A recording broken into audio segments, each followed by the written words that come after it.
حضور سائیکک پر یقین کرنا چاہیے؟ اس پہ سائیکک جو ٹھیک ہے، یقین کرنا چاہیے. مجھے خود تجربہ ہے اس کا. سائیکی سچی بات ہے.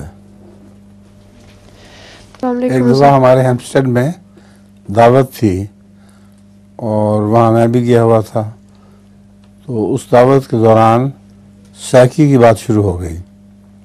لوگوں نے کہا آپ سائیکی پہ یقین کرتے ہیں؟ میں نے کہا مجھے یقین ہے. تو تم کر کے دکھا سکتے ہو؟ میں نے کہا ہاں میں کر سکتا ہوں.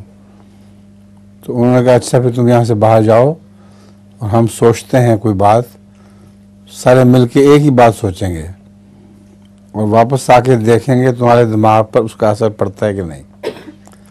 آپ وہی بات کرنے لگ جاتے ہیں کہ نہیں. مجھے باہر بھیج دیا کوئی 10 منٹ کے لیے. جب میں واپس آیا تو بیچ میں بٹھا دیا مجھے.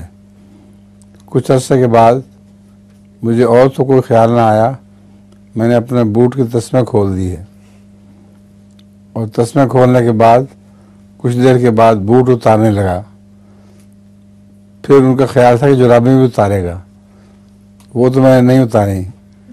تو اس نے ایک شور مچایا کہ اور اگلی بات بھی کرو.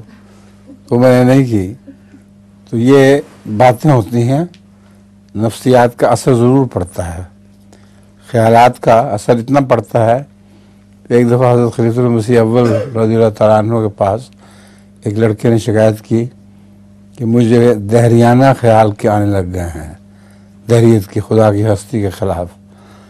اور وہ نیک تھا لڑکا. حضرت خلیفۃ المسیح اول نے فرمایا کہ تمہارے ساتھ جو نماز میں کھڑا ہوتا ہے وہ دہریہ ہے، تم اپنی جگہ بدل لو. تو اس نے یوں ہی کیا. جب اس نے جگہ بدل لی تو دل بالکل ٹھیک ہو گیا. تو بعض دفعہ نماز میں بھی ایک دوسرے کو خیال منتقل ہو جاتے ہیں. تو یہ بات تو بالکل سچ ہے کہ سائیکی کی کوئی حقیقت ہے.